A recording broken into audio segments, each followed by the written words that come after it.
ఈరోజు మీకైతే నేను క్యాబేజ్ ఎగ్ కర్రీ అనేది చూపిస్తా చూడండి. ఫస్ట్ అయితే గ్యాస్ ఆన్ చేసుకొని కడాయి పెట్టుకుంటున్నా. అందులోనే తగినంత ఆయిల్ వేసుకొని కొంచెం ఎండుమిర్చి విత్తనాలు, కరివేపాకు,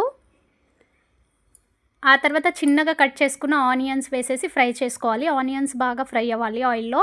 ఆ తర్వాత కొంచెం పసుపు, అల్లం వెల్లుల్లి పేస్ట్ వేసి అల్లం వెల్లుల్లి పేస్ట్ పచ్చి వాసన పోయే వరకు ఫ్రై చేసుకోండి.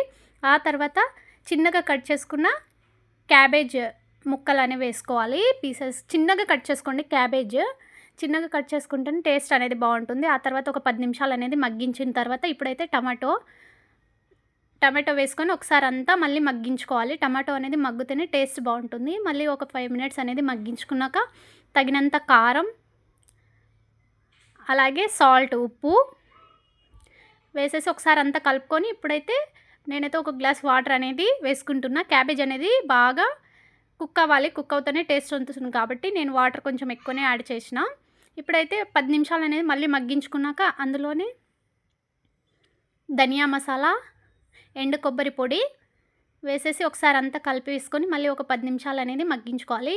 కర్రీ అనేది ఈ విధంగా దగ్గరికి వచ్చినాక ఇప్పుడైతే ఎగ్స్ అనేవి వేసుకోవాలి. నేనైతే ఒక 4 ఎగ్స్ అనేవి వేస్తున్నా. టేస్ట్ చాలా బాగుంటుంది. ఒకసారి ట్రై చేయని వాళ్ళు ఉంటే ట్రై చేయొచ్చు. ఈ విధంగా అనేది ఎగ్స్ ఒక 4 వేసుకొని వెంటనే కలపొద్దు. ఎగ్స్‌ని అనేది పలగొట్టుకొని వేసుకున్నాక వెంటనే కలపొద్దు. ఒక్క 5 మినిట్స్ అనేది మళ్ళీ క్లోజ్ చేసుకోవాలి. క్లోజ్ చేసుకున్న తర్వాత ఇప్పుడైతే కలుపుకోవాలి. చూడండి ఈ విధంగా ఎగ్స్ ఇదైన తర్వాత ఇప్పుడైతే కలుపుకొని అంతా కర్రీ అంతా ఒకసారి మిక్స్ చేసుకొని మళ్ళీ ఒక 5 మినిట్స్ అనేది మళ్ళీ క్లోజ్ చేసుకోవాలి. క్లోజ్ చేసుకోవడం వల్ల ఏంటంటే ఆ ఎగ్ అనేది ఇంకా ఉడుకుతుంది బాగా.